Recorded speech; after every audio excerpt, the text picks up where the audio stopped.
students. In previous class we have learned about the excess demand and reasons of excess demand and effect of excess demand on economy. In this class we will learn about the deficit demand. Okay, so first of all we see the what is the exact meaning of deficit demand. ठीक है, excess means when actual demand exceed, जब actual access demand में क्या था कि जब हमारी actual aggregate demand थी वो ज़्यादा थी किससे, प्लांट से। तो वो तो कौन सी सिचुएशन थी हमारी एक्सेस डिमांड की। आई होप आपको जो हमने प्रीवियस क्लास में टॉपिक हमने कवर किया था वो अच्छे से क्लियर हो गया होगा।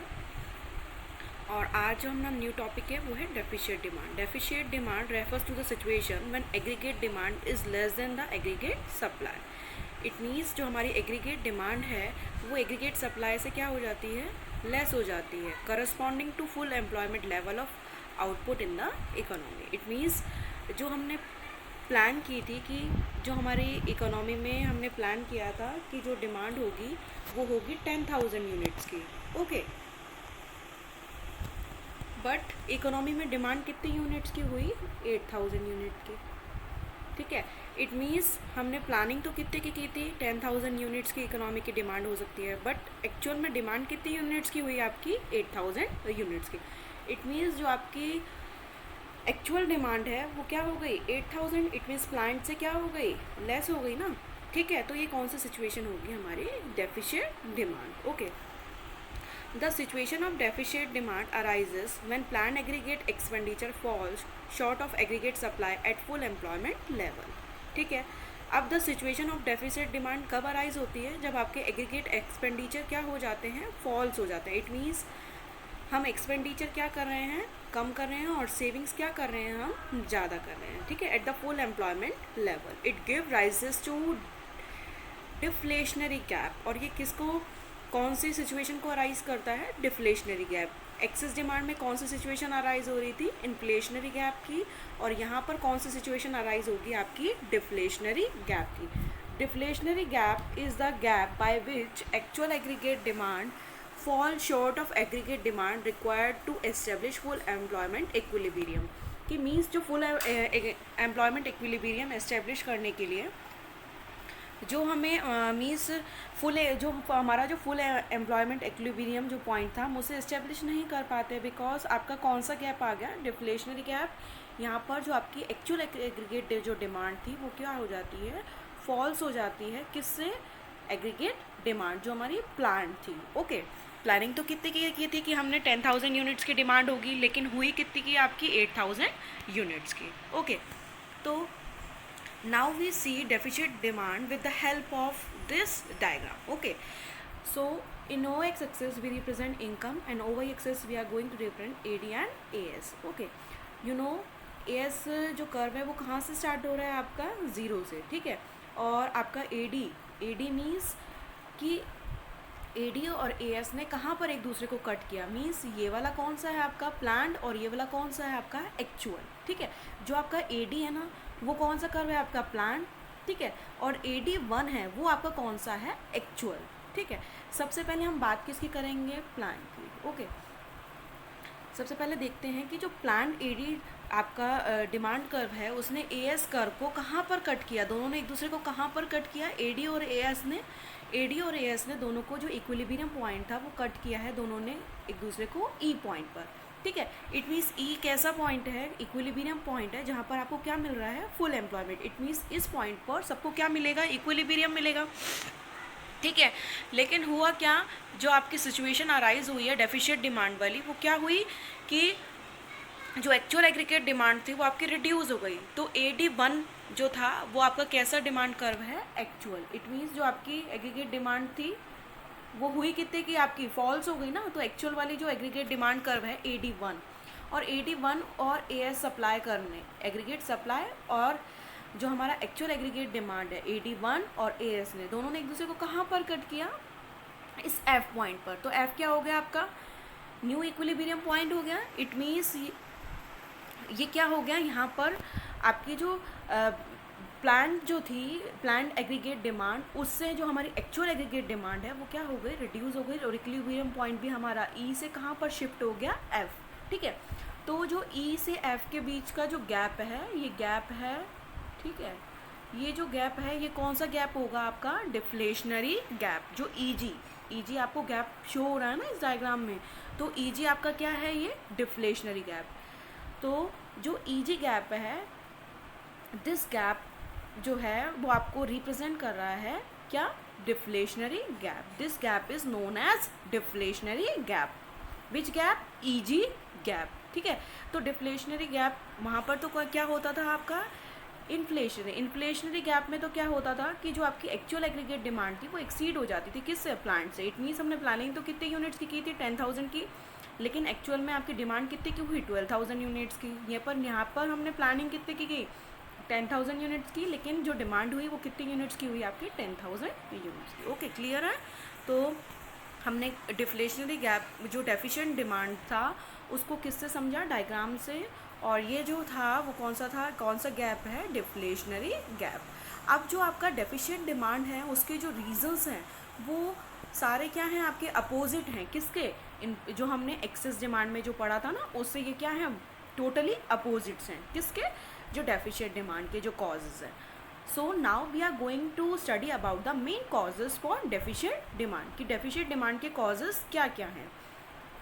तो पहले हम देखते हैं, फर्स्ट जो है वो है decrease in propensity to consume. In excess demand में हमने क्या देखा था, increase in propensity to consume, but यहाँ पर आपका रीज़न क्या है, decrease in propensity to consume. Propensity to consume क्या है, मीन्स हम अब कंजम्पशन क्या कर रहे हैं, रिड्यूस कर रहे हैं। जब कंजम्पशन रिड्यूस हो जाएगा तो डिमांड भी इकोनॉमी में अपने आप ही ऑटोमेटिकली क्या हो जाएगी, रिड्यूस हो जाएगी। इट मीन्स हम कंजम्पशन तो क्या कर रहे हैं, डिक्रीज कर रहे हैं, और सेविंग क्या कर रहे हैं, ज़्यादा कर रहे हैं। तो decrease in propensity to consume is also the cause for deficient demand, ठीक है। This is the first reason और cause for deficient demand. So now we are going to second cause, this is increase in taxes. Increase in taxes क्या है, कि आपको 10 rupees मिले, ठीक है, आपने क्या किया उसमें से, इंक्रीज इन टैक्सेस। पहले तो आप 9 रुपीज़ क्या कर रहे थे, कंज्यूम कर रहे थे, ठीक है, सॉरी,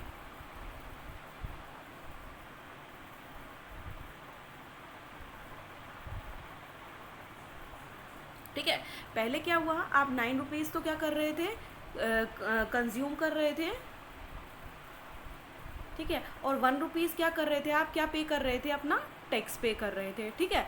अब क्या हुआ, तो कंजम्पशन आपका ज़्यादा हो रहा था और टैक्स आपको कैसा पे करना पड़ रहा था, कम। लेकिन अब क्या हुआ, टैक्स की रेट क्या हो गई, इंक्रीज हो गई। इट मीन्स 7 रुपीज़ तो आप क्या कर रहे हैं, आप कंज्यूम कर रहे हैं, और 3 रुपीज़ का आप क्या पे कर रहे हैं, टैक्स पे कर रहे हैं। तो जैसे ही आपका टैक्स का अमाउंट क्या हो गया, इंक्रीज हो गया, तो आपका कंजम्पशन क्या हो गया, रिड्यूस हो गया ना। पहले आप 9 कर रहे थे कंजम्पशन, लेकिन अब कितना कर रहे हैं, आप 7 कर रहे हैं, ठीक है। लेकिन पहले आप 1 रुपीज़ टैक्स पे कर रहे थे, अब आपको कितना पे करना पड़ रहा है, 3 रुपीज़। तो इंक्रीज इन टैक्सेस, ठीक है। तो टैक्स क्या हो गया आपका, इंक्रीज हो गया। जब टैक्स इंक्रीज होगा तो कंजम्पशन क्या हो जाएगा, रिड्यूस हो जाएगा, और टैक्स रिड्यूस हो, जो आपका कंजम्पशन रिड्यूस हो जाएगा तो डिमांड ऑटोमेटिकली क्या हो जाएगी, रिड्यूस हो जाएगी, ठीक है। अब थर्ड कॉज क्या है आपका, डिक्रीज इन गवर्नमेंट एक्सपेंडिचर, ठीक है। गवर्नमेंट एक्सपेंडिचर क्या हो गया, रिड्यूस हो गया। इट मीन्स गवर्नमेंट एक्सपेंडिचर क्या कर रही है, अब कम कर रही है, ठीक है। एक्सपेंडिचर कम करेगी तो एम्प्लॉयज़ की नीड भी क्या हो जाएगी, कम हो जाएगी। जब एम्प्लॉयज़ की नीड कम होगी तो सबको वर्क नहीं मिलेगा, ठीक है, वर्क नहीं मिलेगा, और सबके पास सैलरी नहीं आ रही, पैसा नहीं आ रहा, तो वो डिमांड भी कैसे करेंगे। तो due to decrease in government expenditure क्या होगा, जो हमारी डेफिशिएंट डिमांड की जो सिचुएशन है वो अराइज हो जाती है, ठीक है। नेक्स्ट क्या आपका, फॉल इन इन्वेस्टमेंट एक्सपेंडिचर। अब इन्वेस्टमेंट, पहले गवर्नमेंट क्या करती थी, न्यू प्रोजेक्ट्स लाती थी, ठीक है। जब वो न्यू प्रोजेक्ट्स लेके आती थी तो एम्प्लॉयज़ की भी नीड होती थी, और एम्प्लॉयज़ की डिमांड इंक्रीज़ होती थी तो उनको सैलरी भी मिलती थी, ठीक है। अब उनको सैलरी मिलेगी तो क्या होगा, जो आपका डिमांड था वो भी क्या हो जाता है, इंक्रीज हो जाता है। लेकिन अब क्या है, फॉल इन इन्वेस्टमेंट एक्सपेंडिचर। तो इन्वेस्टमेंट क्या कर दिया, रिड्यूस कर दिया। गवर्नमेंट ओनली नेसेसरी प्रोजेक्ट्स को ही लाती है, जिससे कि क्या होगा, एम्प्लॉयज़ की नीड भी क्या हो गई, रिड्यूस हो गई, ठीक है। एम्प्लॉयज़ की डिमांड क्या हो गई, फॉल हो गई। एम्प्लॉयज़ को सैलरी मिल नहीं रहा तो वो डिमांड भी कैसे करेंगे। तो due to fall in investment expenditure हमको क्या देखने को मिलता है, कौन सी सिचुएशन अराइज हो जाती है, आपकी डेफिशिएंट डिमांड, ठीक है। अब नेक्स्ट क्या है, राइज इन इम्पोर्ट, ठीक है। वहाँ पर क्या था, डिक्रीज इन इम्पोर्ट, यहाँ पर क्या है आपका राइज इन इम्पोर्ट। इम्पोर्ट्स आपके क्या हो रहे हैं, इंक्रीज हो रहे हैं। जब इम्पोर्ट राइज होंगे तो आप क्या कर रहे हैं कि अपनी कंट्री से गुड्स किसको हम क्या कर रहे हैं, दूसरी कंट्री से क्या कर रहे हैं, गुड्स को क्या कर रहे हैं, इम्पोर्ट कर रहे हैं। तो इम्पोर्ट राइज हो रहे हैं, लेकिन हमारी कंट्री में पहले से ही जो हमारी डिमांड थी वो क्या हो रही है, रिड्यूस हो रही है। तो rise in import is also the factor of deficit demand. Okay, next क्या है आपका, फॉल इन एक्सपोर्ट। एक्सपोर्ट क्या हो गए आपके, रिड्यूस हो गए। ठीक है, पहले आप क्या करते थे, तो दूसरी कंट्री को क्या करते थे, गुड्स को क्या करते थे, सेल करते थे। लेकिन अब आप क्या कर रहे हैं, जो एक्सपोर्ट थे आपके वो क्या हो गए, रिड्यूस हो गए। तो due to fall in export आपको क्या सिचुएशन फेस करनी पड़ेगी, तो ये भी आपका एक कॉज है किसका, डेफिशिएट डिमांड का। ओके, अब हम देखेंगे इम्पैक्ट ऑफ डेफिशिएट डिमांड की। डेफिशिएट डिमांड से कैसे सिचुएशन आ जाती है आपकी, क्या इफेक्ट पड़ता है, इकोनॉमी पर क्या इफेक्ट देखने को मिलेगा, आउटपुट पर क्या इफेक्ट आ रहा है, एम्प्लॉयमेंट पर क्या इफेक्ट आ रहा है, प्राइस लेवल पर क्या इफेक्ट आ रहा है। ठीक है, तो सबसे पहले हम देखेंगे इफेक्ट ऑन आउटपुट कि आउटपुट पर क्या इफेक्ट पड़ेगा, किसका, डेफिशिएट डिमांड का। ठीक है,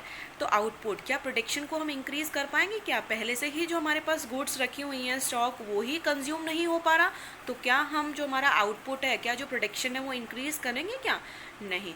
तो effect on output, it means जो हमारा आउटपुट है या जो प्रोडक्शन है वो भी हमारा इंक्रीज नहीं होगा, क्योंकि पहले से जो हमारे पास गुड्स रखी हुई हैं उन्हीं की डिमांड नहीं हो रही, तो क्या हम और प्रोडक्शन करेंगे, क्या नहीं। तो इफेक्ट ऑन आउटपुट, आउटपुट पर कोई इफेक्ट नहीं पड़ेगा। नेक्स्ट क्या है, इफेक्ट ऑन एम्प्लॉयमेंट। एम्प्लॉयमेंट क्या है, जब हमारा प्रोडक्शन ही नहीं हो रहा, जो पहले ही हमको 10,000 यूनिट्स का प्रोडक्शन हमने सोचा था कि प्लान हमारा कितना है कि 10,000 यूनिट्स की डिमांड होगी, लेकिन डिमांड कितने की हुई, 8,000 यूनिट्स की। तो क्या हम और एम्प्लॉयज़ की, जब प्रोडक्शन ही नहीं हो रहा तो क्या एम्प्लॉयज़ की नीड होगी, क्या नहीं, क्योंकि डिमांड ही नहीं हो रही मार्केट में, तो क्या हमारे पास एम्प्लॉयज़ की नीड फील होगी, क्या हमें। ठीक है, नेक्स्ट क्या है, effect on general price. General price level पर क्या इफेक्ट पड़ेगा, अब हमारे पास स्टॉक में तो बहुत सारा हमारे पास गुड्स रखी हुई हैं, लेकिन उसकी डिमांड हो नहीं रही, तो हम क्या करते हैं ऐसे सिचुएशन में, हम बोलेंगे कि प्राइस हम क्या कर देंगे, रिड्यूस कर लेंगे, लेकिन आप प्लीज़ ये गुड्स को क्या कर लो, परचेज कर लो। आप भी जब मार्केट में जाते हो तो कई बार ऐसी सिचुएशन आ जाती है कि आप कुछ लेने जाते हो तो आपको शॉपकीपर बोलता है कि मैम आप ये ले लो, मैं कुछ पैसे क्या कर दूंगा, कम लगा दूंगा, लेकिन आप इस गुड्स को आप क्या कर लो, आपको अगर 1 ले रहे हो तो आप इसको क्या कर लो, 2 ले लो। क्वांटिटी इसकी क्या कर देता है वो इंक्रीज़, कि मैं पैसे क्या कर दूंगा, थोड़े बहुत कम कर दूंगा, क्योंकि डिमांड क्या हो रही है उस गुड की, मार्केट में कम हो रही है।